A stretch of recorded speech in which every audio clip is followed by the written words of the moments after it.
What were the key milestones during and shortly after the process of the museum changing governance? Forming the shadow trust is very important. Agreeing the key thing is to agree the settlement. Yeah, absolutely. And that is extremely, it's absolutely fundamental. Did that process of agreeing that settlement take quite a long time? Yeah, absolutely. How long did it take? Well, it's a long process because, in our case, the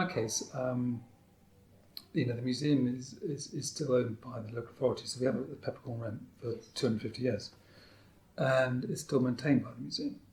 It's still maintained by the local authority, but those are big things because, of course, if the museum, if we took on the maintenance of the museum, our operating costs would be much higher. Absolutely, yeah. But ultimately, we had to find a way in which both parties, like basically, the local authority is saying to your new bunch of volunteer trustees, saying, okay, we're going to give you the museum to run the museum, but together we have to work out, how much grant support you're going to need to do that. Yeah. But of course, we want to reduce our grant support. So it was a case of finding that balance, to finding an equation which would deliver the funds for the museum to be successful. So in terms of the revenue, the discussion of revenue budget was critical, and indeed the agreement for how that's paid over in the years to come, and when that has to be renewed. Yeah. So agreeing that was important. From the trust point of view, they put in the proviso that if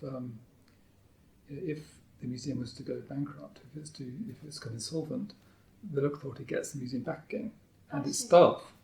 So it's in both our interests, both the local authority and the trustees, for that not to happen. Yeah, great work. Because although the local authority has given our trustees, given the charity the role of running the museum, if it all goes horribly wrong, the local authority gets it back again. So it isn't. So it's in all our collective interest for this to work. Yes, definitely. So, and that's pretty good. So it's not a case of the local authority, washing their hands of the museum. That isn't. It's absolutely not the way we could work.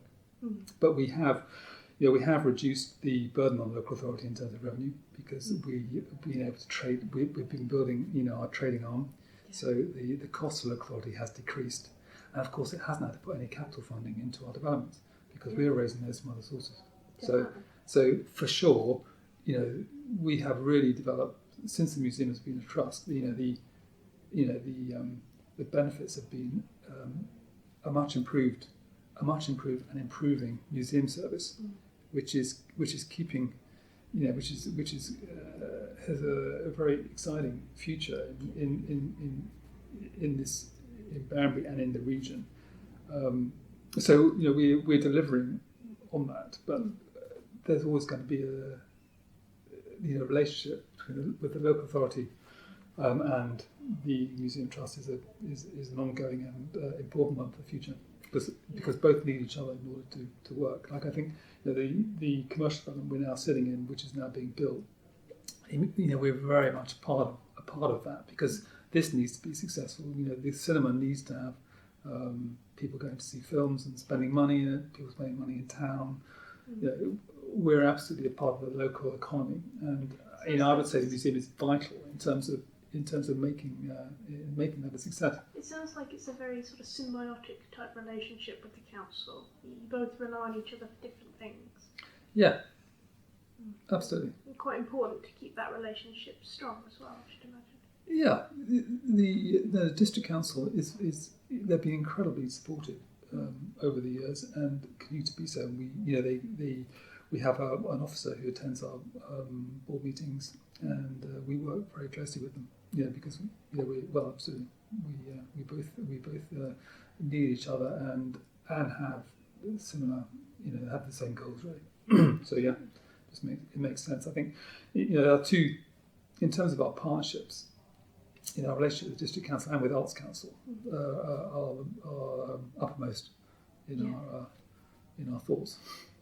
Yes, the pizza moment with everybody signing the agreement, which I think was about half a dozen of us. But the key milestones, yeah, that's a really good point. So I think the first key milestone was November 2013, when the local authorities, both local authorities, made the decision in principle to go to trust and to trigger the implementation plan. So as part of the business planning towards setting up the trust, making the case, which they reviewed at that point, we'd also prepared an implementation plan.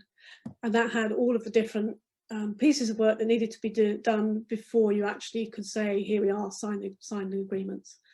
And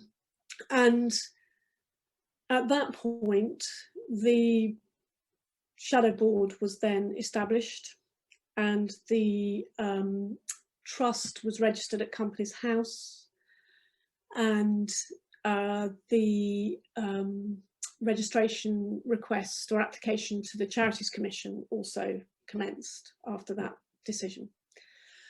So I think and I have to do it this way, you probably want to edit out the detail of dates, but I think by the time we got to April of 2013, we had the shadow board in place and we were registered. We had a bank account, and this is HCT, obviously I'm saying now, and we also had started our application to Charities Commission. As Head of Arts and Museums at Hampshire, I was also appointed interim part-time chief exec or executive officer for the trust. So at that point, we also split the responsibilities so that John Tickle, who was Assistant Director of Cultural Heritage at Hampshire County Council, and his counterpart in Winchester became the local authority representatives in negotiation, and I became the HCT representative in negotiations. So we then had a whole sort of timeline of creating the brand, logos, guidelines, getting the legal documents all sort of prepared, starting to unpick the financial sort of aspect of things, although at that point we were still proposing for Hampshire County Council to provide our financial services, at least for a period. And we then got to, so we did all of that work by about September of 2013, and at that point again, the two local authorities and HCT as a shadow board made a decision as to whether to proceed with the final transfer. And that decision was made, and we set the 1st of November as the date to do the transition. During that time, we also agreed that the financial responsibility would move from Hampshire County Council to HCT as quickly as possible after transition. So I think that happened within the first 6 months. And I would recommend, we'll come back to learnings, but I would recommend that that is done right from day one rather than not, because it gives you that freedom, it gives you that control, gives you that ability to get into the level of detail you need. So in terms of what was going on in terms of people and team and external stakeholders during that time, we had a communications plan for each of those milestones, which had various sort of workshops or stakeholder conversations or staff conversations. We engaged with unions at relevant points during that time to confirm and keep them sort of informed and so on, as well as obviously the wider team directly. And we also organised conversations with the various sort of customers of our community venues. And very shortly after going into trust, we had a series of customer conversations at different venues, which was really an opportunity, a really important opportunity for anyone interested from a community perspective to come and meet the team in a new guise, and also meet the new trustees, and also for the trustees to be able to meet, you know, active community interested, so that we could really hear firsthand what the aspirations, the issues and challenges are for each individual organisation and community. What were the key milestones in the development of Gunnersbury as a CIC? And what did you feel were the most important times or crunch points from reopening to becoming a fully functioning company? Okay, interesting question. So, first milestone, I think, was established by the two founding bodies that the CIC should go live in September of 2017. Before I was appointed in the spring of 17, they'd actually tried to appoint a chief executive on 2 prior occasions. My understanding is they'd actually appointed on both occasions, but both candidates pulled out.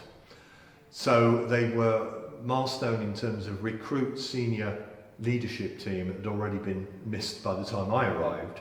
But I arrive in spring 2017 and I'm told, okay, the Heritage Lottery Fund works are due for completion in September. That's when you've got to get live. And so, of course, I was then thinking, oh my God, we've got to really move at pace. There was an awful lot of scrabbling around for the first couple of months. And then by June, so I've been in post about 8 weeks, 6 to 8 weeks. By June, I attend a meeting with the lottery and the project team, and there's, oh, we're not going to meet the September deadline. We've got some delays in the build. It's going to be December. So I go, okay, right, I've got a couple more months. Let's reorientate ourselves. Let's redraft my mobilisation plan. I get to November. Oh, we're running behind again. By which time I'm going, look guys, I'm trying to pull together a mobilisation plan here. I have to have hard targets to work towards. This is becoming a little bit slippery. What's the real date? March next year.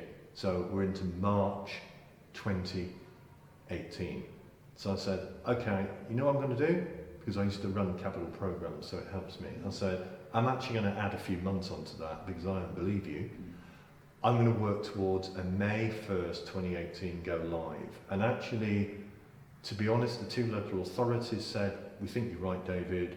The project has now had 3 false completion dates. Let's build a little bit of capacity in a couple of months. So we then reorientated ourselves to a May 1st, 2018 launch date. And we just went hell for leather for it. We really did. And it's one of those, I have to say, we recruited people in autumn, winter 2017 and said to them, you may only be in post for 3 to 4 months and then you will be live. So you've really got to focus on mobilisation. So we recruited a front of house manager, for example, and said to her, you've got to recruit your entire front of house staff, get all your procedures in place, do all your risk assessments and be prepared to go live. And by the time she arrived, I think that was November, basically said you've got less than 6 months to do it. And they were like, it can't be done. And I said, it can, and we're going to do it. And one of the things I would say is the performance of my team to meet an incredible deadline was fantastic. The team really pulled together and just pushed for that hard deadline of opening to the public in May 2018. So we did it, but it was after 3 or 4 false starts. What was really great about opening in 2018 was a realisation that we were now, to some degree, our own masters, notwithstanding, as I mentioned before, issues around whether we were capitalised at the right level, all that stuff. But what it basically said to the staff was, from this date, we are essentially in charge of our own destiny. It's incredibly empowering, I think, to actually have a firm date and think, well, change is coming and that's the date it will be implemented. And I think working towards that vision, maintaining a sense of change, the reward at that point of being free of the councils. And I've got to be honest with you, we really talked that up about we're throwing off the shackles of the council. It was exaggerated. The council, as I've said in earlier responses, were very, very supportive, but you have to create a little bit of a story, a narrative.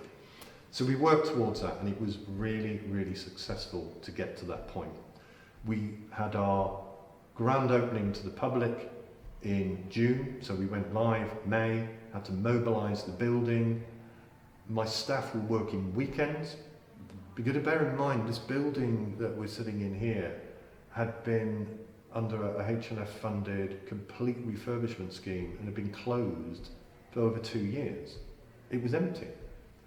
So the staff were recalling all the objects from store, doing all the interpretation and installation, and were working weekends, working nights, extraordinary effort to create a spanking brand new museum with 7 galleries, whereas the previous iteration had 3, on 3 floors within the building where the previous iteration was ground floor only, with AV, with interactives, with a whole new interpretation scheme.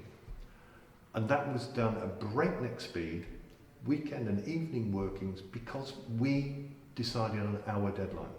And I think the importance of that is it's about empowerment.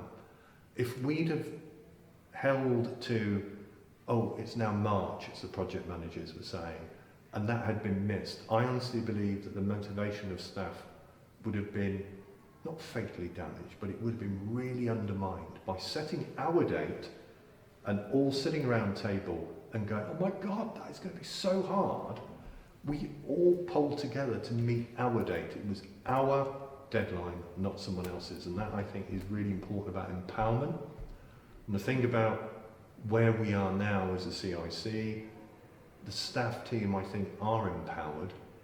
The governance structure we have, whatever qualifications about board governance and functionality, so where we are is we're empowered. And that's really powerful, I think. Myself, my staff, we call the shots. If we get it wrong, we have to take the responsibilities for it. But working to your own set milestones is so much better than working with somebody else's.